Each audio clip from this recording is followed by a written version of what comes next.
Pada tahun 2017, aku terpilih menjadi pemimpin gereja. Awalnya, aku membuahkan beberapa hasil dalam tugasku. Tetapi kemudian, aku mendambakan berkat status dan tidak lagi melaksanakan pekerjaan yang nyata. Aku juga tidak menindaklanjuti pekerjaan gereja dengan dalih bahwa aku memiliki kualitas yang buruk dan tidak dapat memahami keterampilan profesional. Ketika saudari Julia, seorang pemimpin atas, menanyaiku tentang pekerjaan itu, aku sama sekali tidak dapat menjawabnya. Aku juga tidak memahami kesulitan nyata yang dihadapi oleh saudara-saudari dalam melaksanakan tugas mereka. Julia kemudian menunjukkan masalah-masalahku untuk membantuku.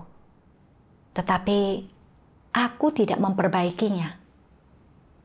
Beberapa kali dia menyingkapkanku di hadapan beberapa diaken, mengatakan bahwa aku tidak melaksanakan pekerjaan yang nyata, bermalas-malasan dalam mengerjakan tugas, terlalu licik, dan sebagainya. Kupikir, Julia mencoba mempersulit dan mempermalukanku di hadapan orang lain. Jadi, aku menentang di dalam hatiku. Suatu kali, dalam suatu pertemuan, aku menemukan beberapa kesalahan dalam pekerjaan Julia. Jadi, aku menghakiminya di hadapan saudara-saudari. Hal ini menyebabkan mereka secara keliru mengira bahwa dia adalah pemimpin palsu. Apa yang telah kulakukan mengganggu pekerjaan gereja. Setelah masalah itu terungkap, aku khawatir pemimpinku akan memangkas dan menyesuaikan tugasku. Jadi, aku bergegas meminta maaf kepada Julia dan menelaah serta merenungkan diri di hadapan saudara-saudari. Kupikir masalah ini akan berlalu begitu saja. Namun, tak kusangka, beberapa hari kemudian, para pemimpin atas mendatangiku, mengatakan bahwa kegagalanku dalam melaksanakan pekerjaan nyata sudah merupakan kelalaian yang serius, dan bahwa aku juga tidak terima dipangkas dan diam-diam merendahkan orang lain. Hal ini telah mengacaukan pekerjaan gereja.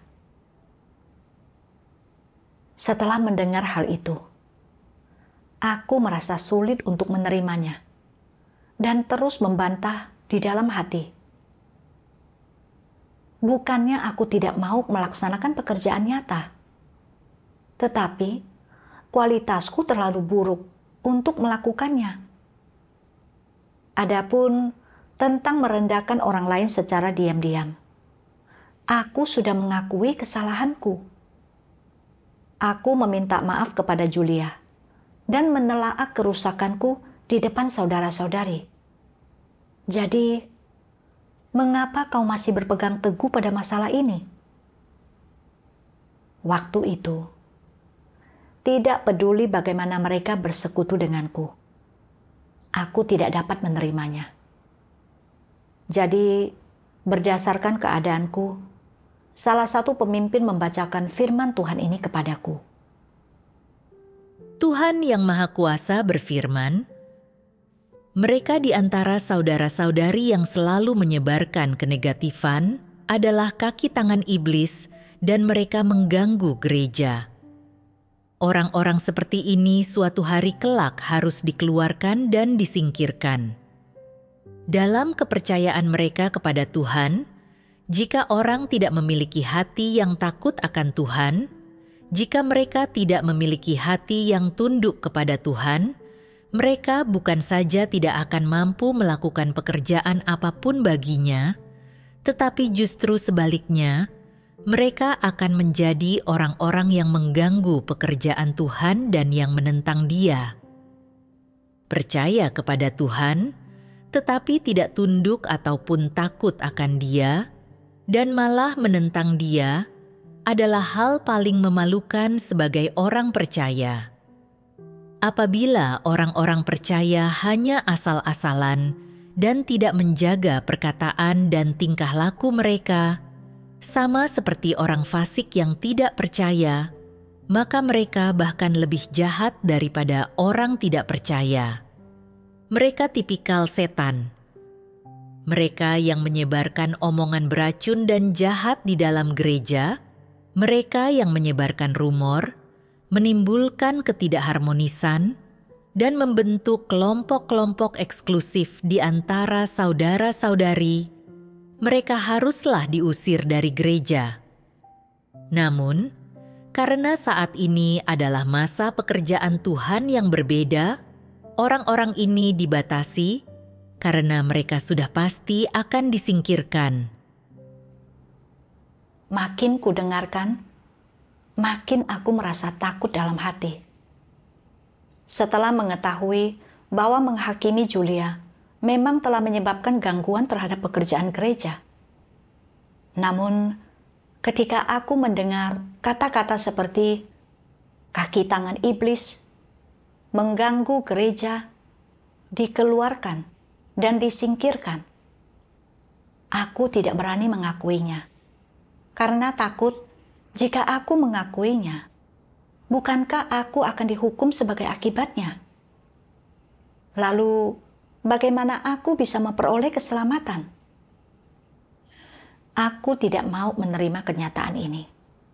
Sehingga aku mengeluh tentang pemimpinku.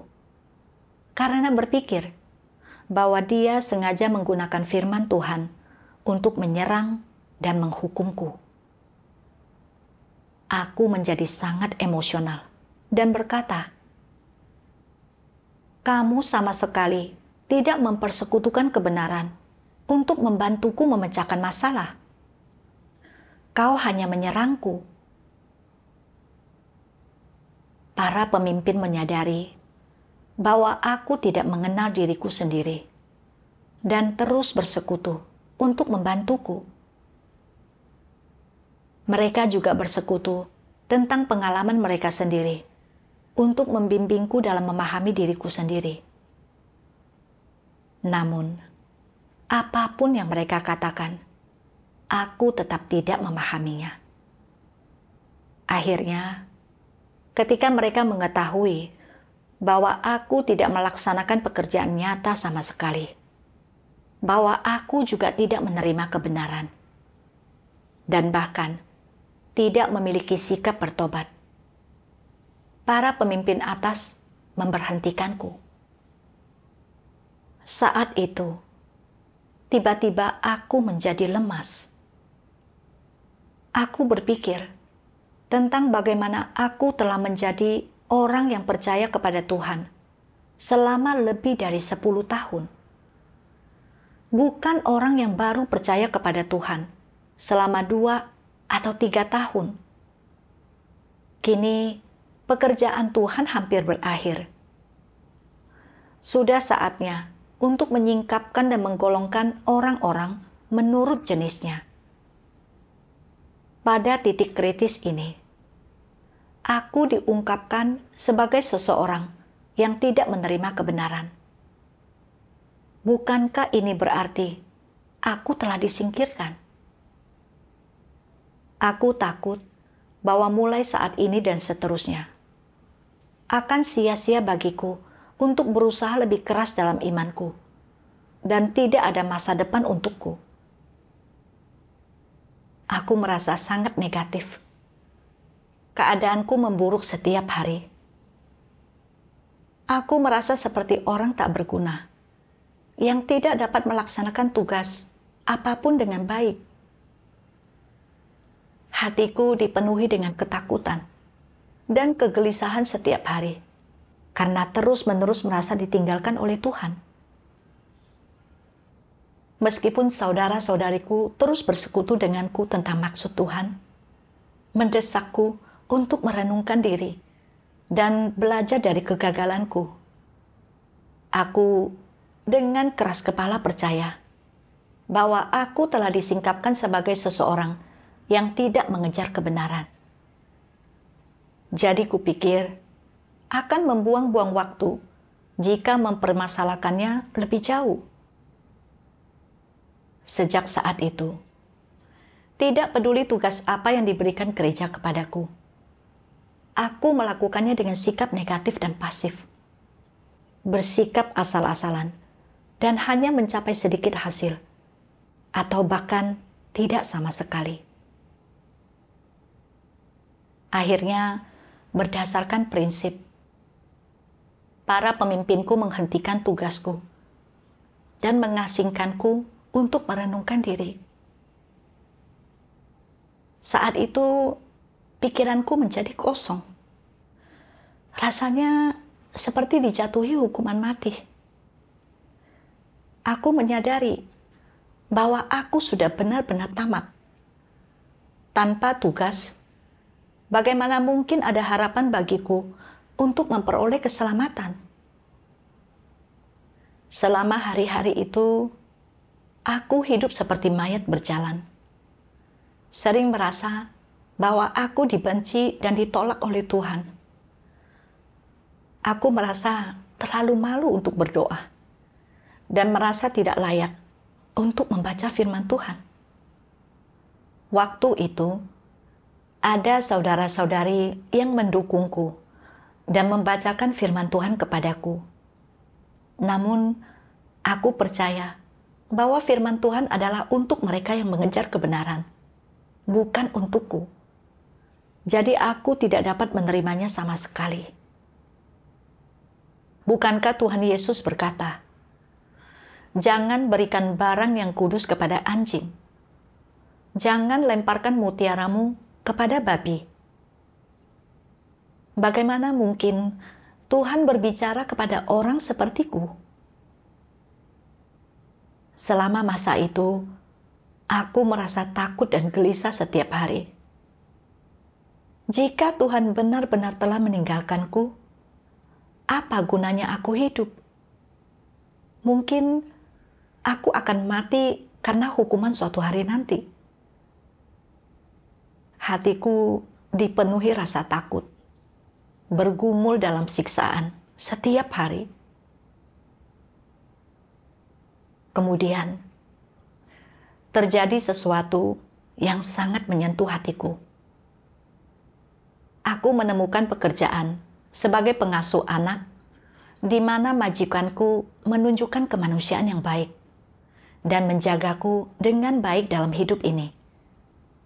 Didorong oleh hal ini, aku membagikan Injil kepada majikanku, yang dengan sukacita menerima Injil Tuhan di akhir zaman. Aku sangat gembira.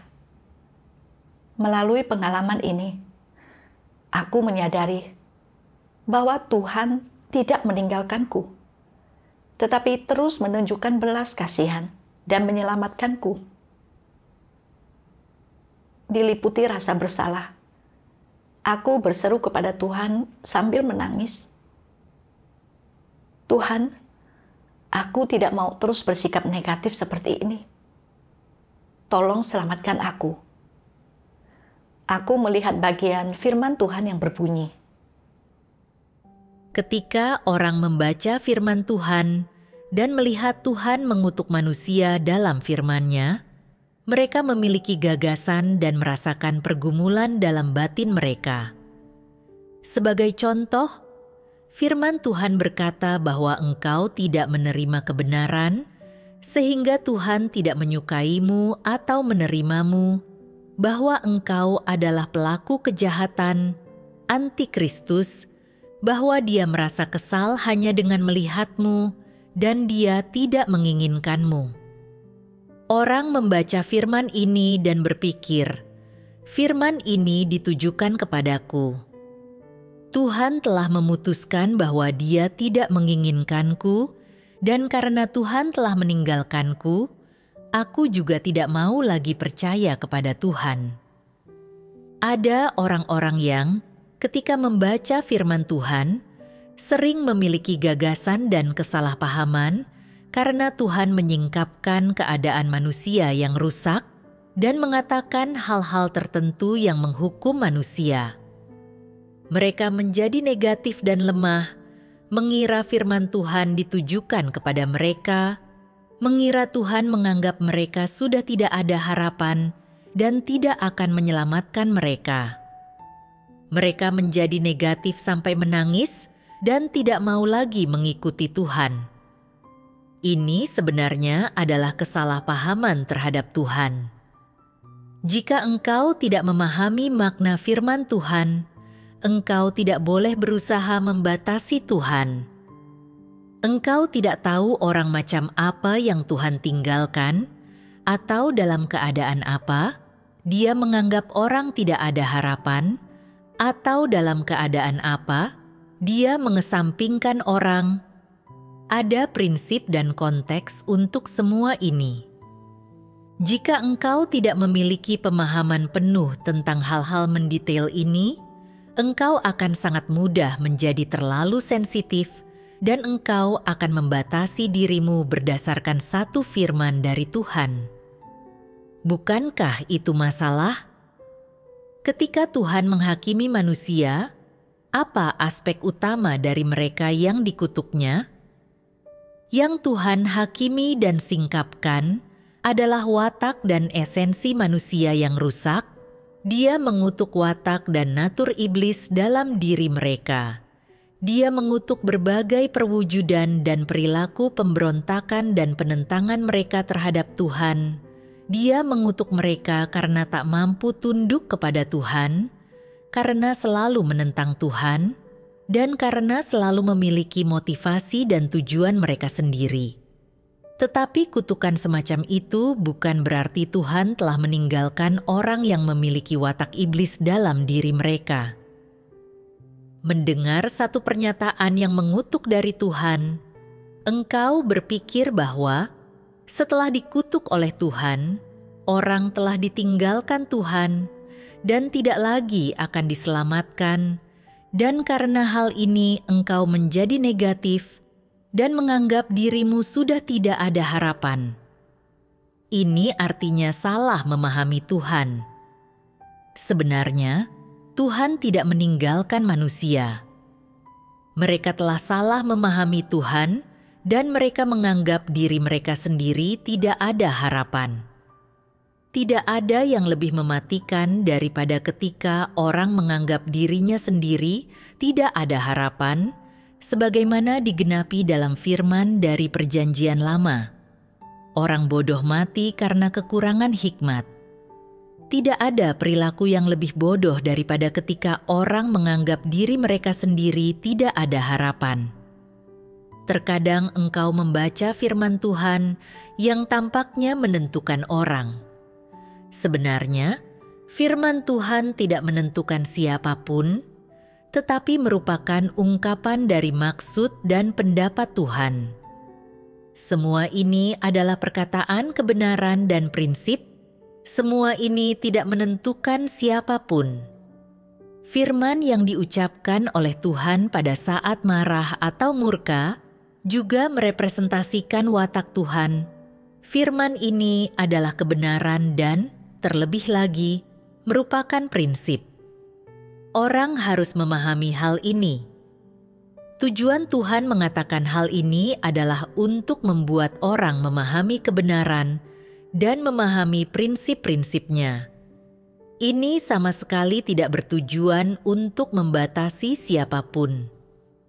Ini tidak berkaitan dengan tempat tujuan akhir dan upah orang, apalagi berkaitan dengan hukuman akhir bagi manusia.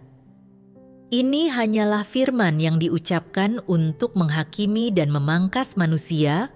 Firman ini diucapkan sebagai akibat dari kemarahan terhadap manusia yang tidak hidup sesuai dengan harapannya, dan firman ini diucapkan untuk menyadarkan manusia, untuk mengingatkan mereka, dan itu adalah firman dari hati Tuhan. Namun, ada orang-orang yang mundur dan meninggalkan Tuhan hanya karena satu pernyataan penghakiman dari Tuhan. Orang-orang semacam ini tidak tahu apa yang baik bagi diri mereka. Mereka tidak bernalar. Mereka sama sekali tidak menerima kebenaran. aku terus membaca firman Tuhan berulang-ulang. Tidak dapat menahan tangis karena menyalahkan diri sendiri. Rasanya seolah-olah Tuhan sedang menghiburku secara langsung. Terutama ketika Tuhan berfirman, "Ini hanyalah firman yang diucapkan untuk menghakimi dan memangkas manusia." Firman ini diucapkan sebagai akibat dari kemarahan terhadap manusia yang tidak hidup sesuai dengan harapannya. Dan firman ini diucapkan untuk menyadarkan manusia, untuk mengingatkan mereka. Dan itu adalah firman dari hati Tuhan. Namun, ada orang-orang yang mundur dan meninggalkan Tuhan hanya karena satu pernyataan penghakiman dari Tuhan. Orang-orang semacam ini tidak tahu apa yang baik bagi diri mereka. Mereka tidak bernalar, mereka sama sekali tidak menerima kebenaran. Firman Tuhan telah menyadarkanku. Setelah merenungkan sikapku terhadap firman Tuhan, aku menyadari bahwa ketika pemimpin membacakan firman tentang penyingkapan dan hukuman dari Tuhan, aku merasa dinyatakan bersalah. Hatiku terlalu menentang untuk menerima penghakiman dan penyingkapan dalam firman Tuhan. Pada titik ini, akhirnya aku memahami bahwa meskipun firman Tuhan itu keras, firman dimaksudkan untuk membantu kita mengenal diri sendiri, bertobat dan berubah.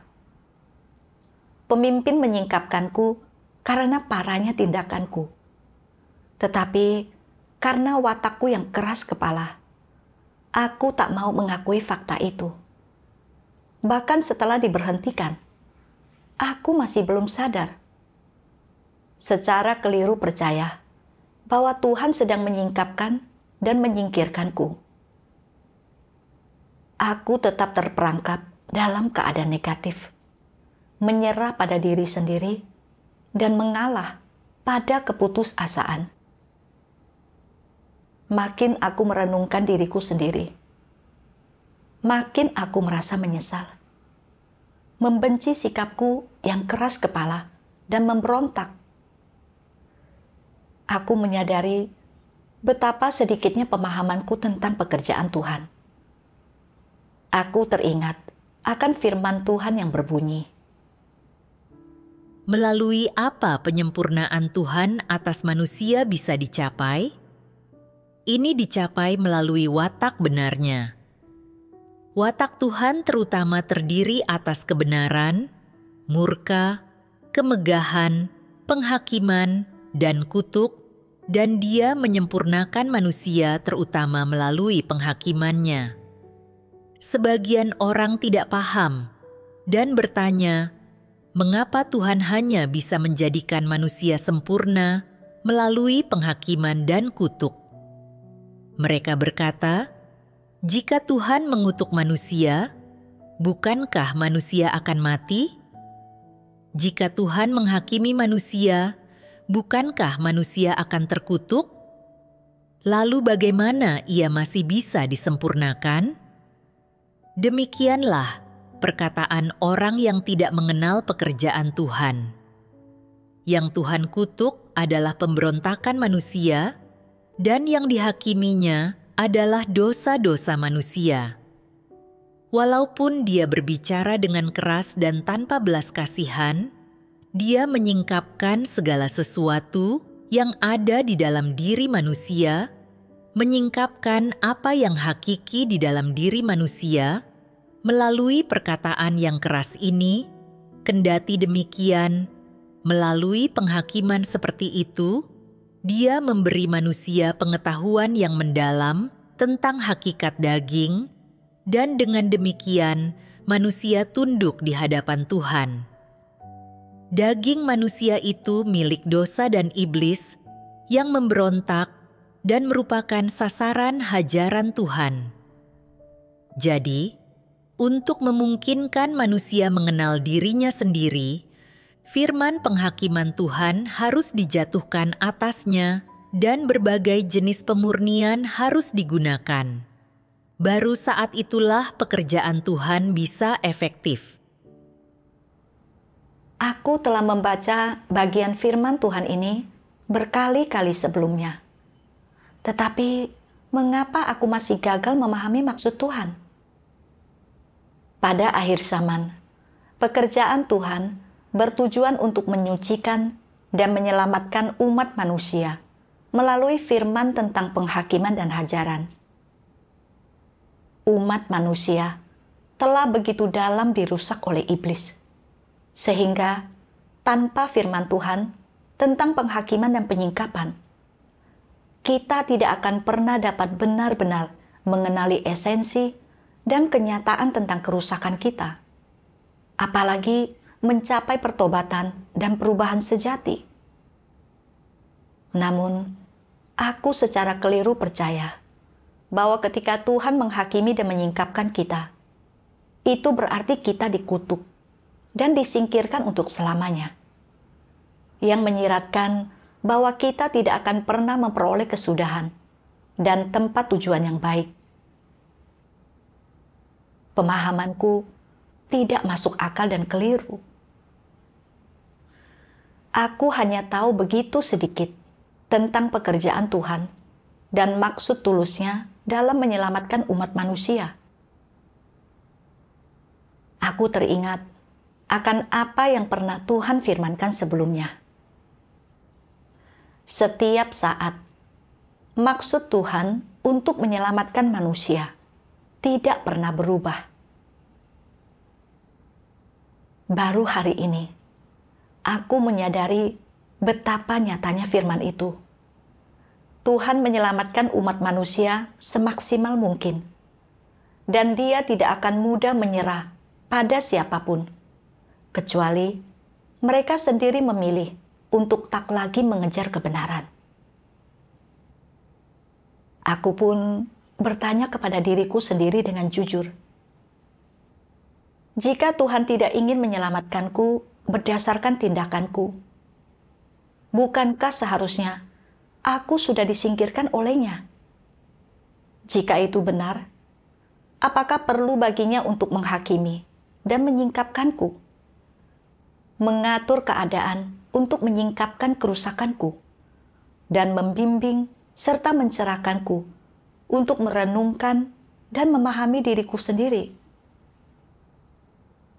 Saudara-saudari memangkas dan memperingatkanku untuk membantuku berbalik arah dan merenungkan diriku sendiri. Bukankah tindakan-tindakan ini merupakan keselamatan yang nyata dan sejati dari Tuhan? Namun, aku tidak memahami cara-cara Tuhan dalam menyelamatkan umat manusia, dan aku juga tidak mengenali kasih-Nya. Sebaliknya, aku salah memahami Tuhan dan hidup dalam kenegatifan, menentangnya. Aku sungguh tidak masuk akal. Saat aku memikirkan hal ini, hatiku yang sudah lama mati rasa akhirnya mulai merasakan sesuatu. Dan aku sangat menyesali tindakanku. Aku berdoa kepada Tuhan. Tuhan, kelak, kemunduran atau kegagalan apapun yang kuhadapi, aku tidak ingin salah paham lagi kepadamu. Aku bersedia merenungkan diri dengan sungguh-sungguh, memetik pelajaran dengan tekun, mengejar kebenaran, dan melaksanakan tugasku dengan baik selama sisa hidupku, sehingga aku dapat mencapai pertobatan sejati. Kemudian, aku menulis sebuah artikel tentang pengalamanku selama periode itu. Seorang saudari membacanya, lalu mengirimkan beberapa firman Tuhan dan mengingatkanku dengan mengatakan, "Kau harus merenungkan alasan mengapa kau dipangkas. Renungkan setiap masalah yang diungkapkan oleh para pemimpin, dan gunakan kebenaran terkait untuk menyelesaikannya. Hanya dengan demikianlah kau dapat benar-benar mengatasi masalah ini. Setelah itu, aku pun menjadi tenang dan merenungkan diri. Mengapa para pemimpin berkata bahwa aku tidak menerima kebenaran? Perilaku apa yang menunjukkan penolakanku untuk menerima kebenaran? Setelah mengingat masaku sebagai seorang pemimpin, aku menyadari bahwa setiap kali menghadapi kesulitan, aku mengutamakan kedaginganku sendiri. Aku menghindar agar tidak perlu berupaya atau membayar harga untuk mencari kebenaran sebagai solusi. Aku bahkan menggunakan taktik licik. Percaya bahwa mencari kebenaran untuk menyelesaikan masalah akan terlalu melelahkan dan menegangkan. Jika menggunakan kualitasku yang buruk sebagai alasan untuk menyerahkan masalah kepada para atasan, aku dapat menghindari masalah. Bahkan, jika masalah tersebut tidak dapat diselesaikan pada akhirnya, aku tidak perlu memikul tanggung jawab apapun. Aku ingat, suatu kali ketika melaporkan masalah pekerjaan kepada para pemimpin, mereka menjawab, "Ketika menghadapi masalah, kau tidak berupaya untuk menyelesaikannya. Sebaliknya, kau menganggap kesulitan seperti beban dan melimpahkannya kepada orang lain. Jika kau mencari kebenaran tentang kesulitanmu, kau pasti akan memiliki pemikiran sendiri tentang cara menyelesaikannya." Setelah mendengar ini, alih-alih merenungkan diri sendiri, aku malah marah. Apa salahnya melaporkan masalah? Mengapa kau berkata bahwa aku tidak mencari kebenaran saat menghadapi kesulitan? Aku membantah di dalam hati. Saat memikirkan hal ini, tiba-tiba aku menyadari bahwa tepat seperti itulah aku tidak mencari atau menerima kebenaran. Aku juga teringat akan bagaimana Julia telah menunjukkan masalahku berkali-kali dan menyingkapkannya selama persekutuan. Bukannya merenungkan diri sendiri. Aku memendam kebencian dan berusaha membalas dendam. Aku terus memikirkan kesalahannya dalam pekerjaannya dan menghakimi serta merendahkannya di belakangnya, mengganggu kehidupan bergereja. Ketika perilaku burukku terungkap, untuk menghindari tanggung jawab, secara tidak tulus, aku meminta maaf kepada Julia, lalu membuka diri dan mengenal diriku sendiri di hadapan saudara-saudari. Berusaha agar masalah tersebut tidak terlalu parah. Ketika para pemimpin menyingkapkan perilakuku menurut firman Tuhan, aku mengakuinya di dalam hati, tetapi tidak mengakuinya secara lisan. Namun, dengan tidak masuk akal, aku menuduh para pemimpin menggunakan firman Tuhan untuk menyerang dan menghukumku. Bukankah semua tindakan ini memperlihatkan bahwa aku tak mau menerima kebenaran? Kemudian, setelah membaca lebih banyak firman Tuhan, aku memperoleh pemahaman yang lebih jelas tentang keadaan batinku. Jika engkau ingin ditahirkan dari kerusakan dan mengalami perubahan dalam watak hidupmu, engkau harus mencintai kebenaran dan memiliki kemampuan untuk menerima kebenaran. Apa artinya menerima kebenaran?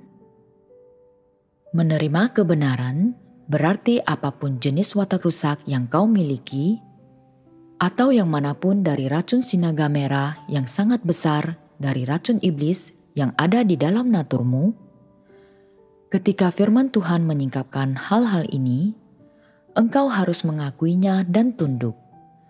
Engkau tidak boleh membuat pilihan berbeda. dan engkau harus mengenal dirimu sendiri sesuai dengan firman Tuhan.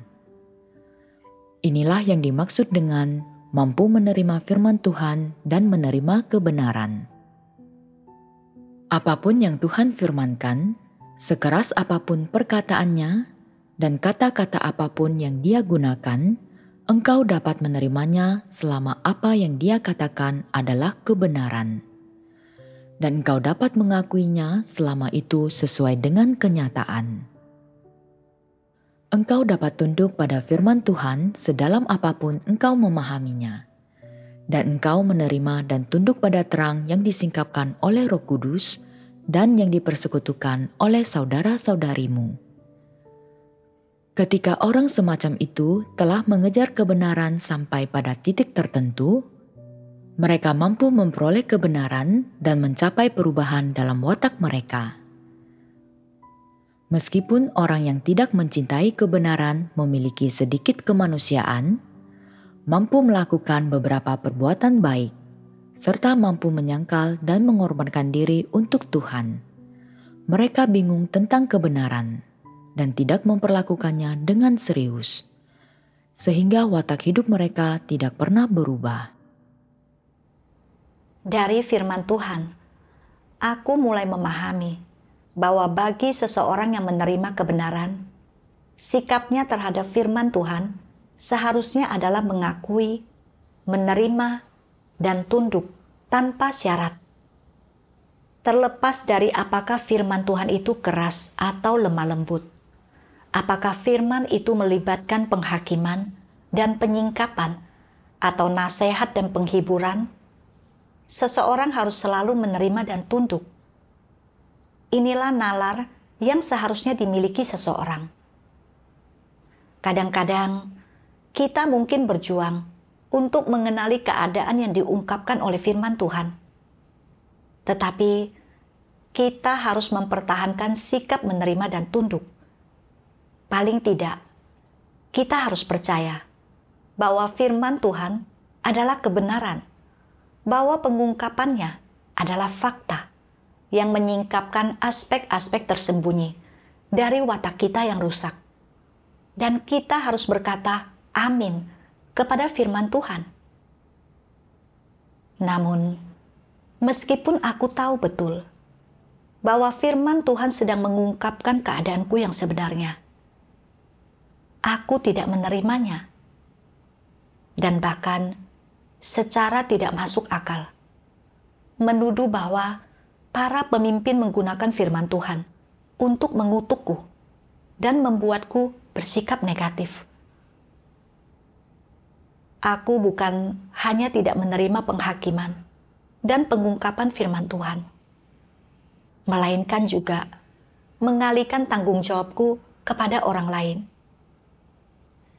Aku benar-benar tidak menerima kebenaran sama sekali. Betapa tidak masuk akalnya aku. Bahkan ketika aku mendapatkan hal-hal positif seperti saran, bantuan, dan pemangkasan dari saudara-saudari, aku tidak dapat menerima bahwa semua itu adalah dari Tuhan dan tunduk padanya. Sebaliknya, aku telah menuduh orang-orang yang memangkas dan menyingkapkanku. Makin aku merenungkan diriku sendiri, makin aku menyadari kurangnya kemanusiaanku dan merasa sangat malu.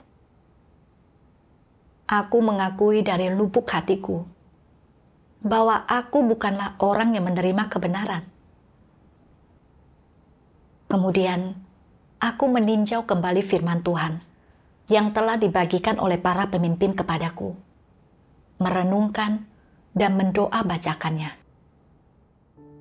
Tuhan Yang Maha Kuasa berfirman, orang yang selalu melakukan tipu muslihat dalam perkataan dan perbuatannya, dan yang selalu licin dan melalaikan tanggung jawab dalam pelaksanaan tugas mereka, adalah orang-orang yang sama sekali tidak menerima kebenaran.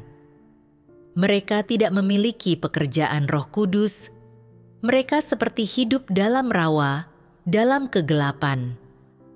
Bagaimanapun mereka meraba-raba, sekeras apapun mereka berusaha, mereka tidak dapat melihat terang ataupun menemukan arah. Mereka melaksanakan tugas mereka tanpa ilham dan tanpa bimbingan Tuhan, menemui jalan buntu dalam banyak hal, dan tanpa disadari, mereka tersingkap saat melakukan hal-hal tertentu. Mereka di antara saudara-saudari yang selalu menyebarkan kenegatifan adalah kaki tangan iblis, dan mereka mengganggu gereja. Orang-orang seperti ini suatu hari kelak harus dikeluarkan dan disingkirkan. Melalui firman Tuhan, aku menyadari bahwa aku memang orang yang licik dalam melaksanakan tugas, licin, dan suka menghindari tanggung jawab. Aku tidak setia kepada Tuhan. Setiap kali menghadapi masalah dan kesulitan, aku selalu mengutamakan kenyamanan diriku sendiri. Aku tidak mau mengerahkan upaya dan membayar harga demi mencari kebenaran dan menyelesaikan masalah. Sebaliknya, aku sering menyerahkan masalahku kepada para pemimpin atas untuk menghindari masalah bagi diriku sendiri. Menggunakan kualitasku yang buruk sebagai alasan untuk membebaskan diri dari kesalahan karena tidak melakukan pekerjaan nyata. Betapa egois dan liciknya aku. Aku terbiasa melaksanakan tugasku dengan asal-asalan dan tidak bertanggung jawab, sehingga aku tidak dapat menerima bimbingan dan pencerahan dari Roh Kudus, dan juga tidak dapat menemukan masalah apapun. Ketika pemimpin memangkasku, alih-alih merenungkan diriku sendiri, aku malah merasa kesal karena didera rasa malu. Untuk melampiaskan kekesalan diriku, aku menghakimi dan mengutuknya di belakangnya, yang mengganggu pekerjaan bergereja. Setelah mempertimbangkan perbuatan jahatku, bukankah ini adalah perilaku yang diungkapkan oleh Tuhan sebagai kaki tangan iblis dan mengganggu gereja? Namun, mengapa saat itu aku tidak mengenal diriku sendiri? Setelah merenungkan sikapku terhadap Tuhan dan firman-Nya, serta semua pelanggaranku, aku merasakan penyesalan dan kebencian yang luar biasa terhadap diriku sendiri. Aku datang ke hadirat Tuhan dan berdoa, Tuhan, aku telah begitu memberontak. Aku bersedia bertobat. Aku tidak ingin salah paham lagi kepadamu. Aku percaya bahwa semua yang kau lakukan adalah demi membersihkan dan menyelamatkanku. Setelah berdoa, aku merasa sangat tersentuh. Dalam hatiku, aku berkata kepada Tuhan, Tuhan, mulai sekarang, aku tidak akan pernah meninggalkanmu lagi. Hari-hari di mana aku jauh darimu, itu terlalu menyakitkan. Sejak saat itu, keadaan negatifku berubah total. Aku berpartisipasi aktif dalam persekutuan, merasa termotivasi untuk melaksanakan tugasku, dan mulai menulis artikel-artikel kesaksian berdasarkan pengalaman. Setiap hari, aku benar-benar dapat merasakan bahwa keadaanku membaik. Rasanya seperti pasien yang menderita penyakit parah, yang mulai pulih dari hari ke hari. Selama hampir setahun tanpa tugas, aku telah hidup dalam keadaan salah paham dan bersikap defensif terhadap Tuhan. Merasa takut dan gelisah dalam hatiku. Setelah sepenuhnya mengalami penderitaan karena kehilangan pekerjaan Roh Kudus, hari ini akhirnya aku bangkit dari keadaan negatifku. Semua ini berkat belas kasihan dan keselamatan yang luar biasa dari Tuhan. Tak lama kemudian, aku menerima pesan dari pemimpin yang menyuruhku kembali ke gereja untuk melaksanakan tugasku. Setelah membacanya, aku begitu tersentuh hingga tak mampu berkata-kata. Tetapi aku terus bersyukur kepada Tuhan berulang kali. Mengetahui kecenderunganku untuk mencari-cari alasan ketika sesuatu terjadi padaku, aku membaca firman Tuhan dan mencari kebenaran yang berkaitan dengan keadaanku. Suatu hari, hatiku sangat tersentuh ketika membaca firman Tuhan yang berkata, Tuhan Yang Maha Kuasa berfirman, ada sebuah alasan mengapa kemurkaan Tuhan terhadap seseorang atau jenis orang tertentu sangat mendalam. Alasan ini bukan ditentukan oleh kesukaan Tuhan, melainkan oleh sikap orang tersebut terhadap kebenaran. Ketika orang muak akan kebenaran, tentu saja ini berakibat fatal pada kesempatan mereka untuk mendapatkan keselamatan. Ini bukan masalah sikap tersebut dapat diampuni atau tidak.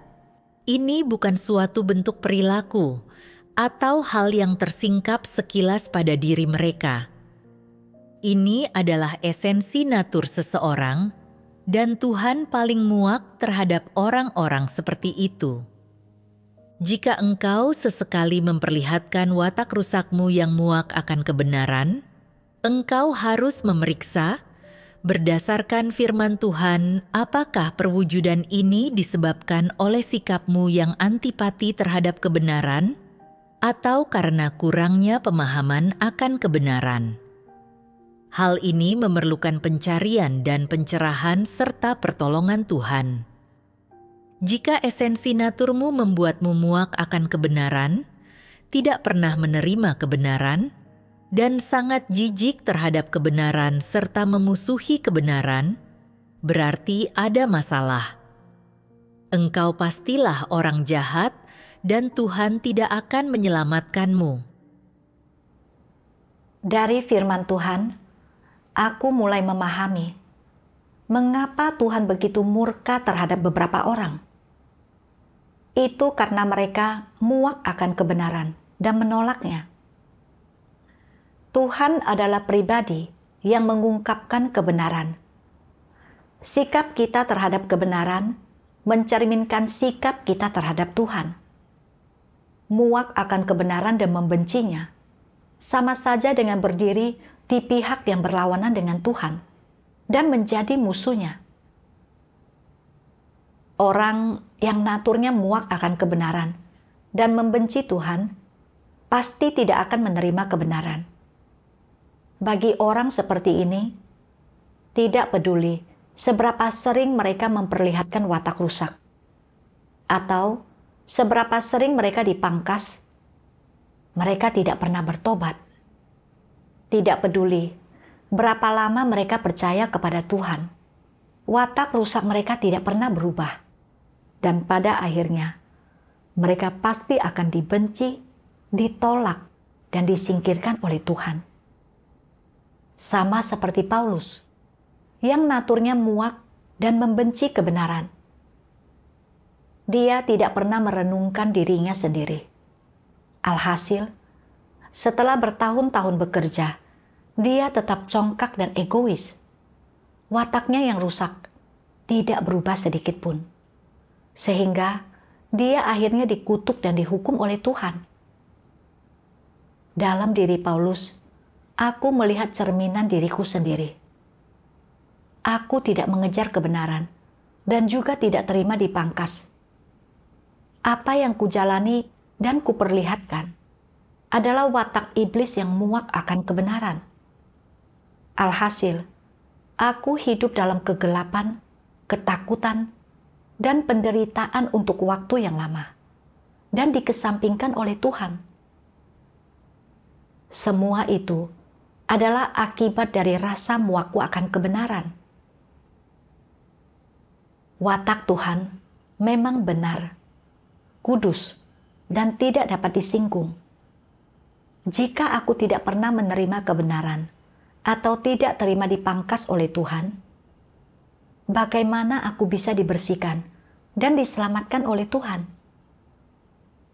Jika demikian, bukankah kepercayaanku kepada Tuhan akan sia-sia pada akhirnya? Aku menyadari bahwa terlalu berbahaya apabila aku tidak mengatasi watak yang muak akan kebenaran itu. Kemudian, aku sengaja fokus mencari kebenaran dan memberontak terhadap watak rusakku sendiri. Ketika menghadapi pemangkasan lagi, motifku untuk membantah dan menentang menjadi lebih lemah. Tidak peduli seberapa banyak perkataan saudara-saudariku kepadaku yang benar. Selama itu sesuai dengan fakta, aku akan menerimanya. Kadangkala, ketika aku tidak dapat mengenali masalahku dan ingin membantah, aku berdoa kepada Tuhan terlebih dahulu dan bersikap tunduk. Kemudian, aku akan memperoleh sedikit pemahaman dan hasil dengan merenungkan diriku sendiri. Mengingat kembali betapa keras kepala dan memberontaknya aku dahulu. Sama sekali tidak mau menerima kebenaran. Dan melihat bagaimana kini aku dapat memperoleh sedikit pemahaman dan hasil seperti ini, aku menyadari bahwa itu memang keselamatan dari Tuhan. Melalui pengalaman ini, akhirnya aku sedikit mengenal diriku sendiri dan juga memperoleh sedikit pemahaman tentang cara-cara Tuhan dalam menyelamatkan umat manusia serta maksudnya. Aku benar-benar telah menyadari bahwa hajaran, disiplin, dan pemangkasan Tuhan memang untuk membersihkan dan menyelamatkan manusia, bukan untuk menghukum atau menyingkirkan mereka.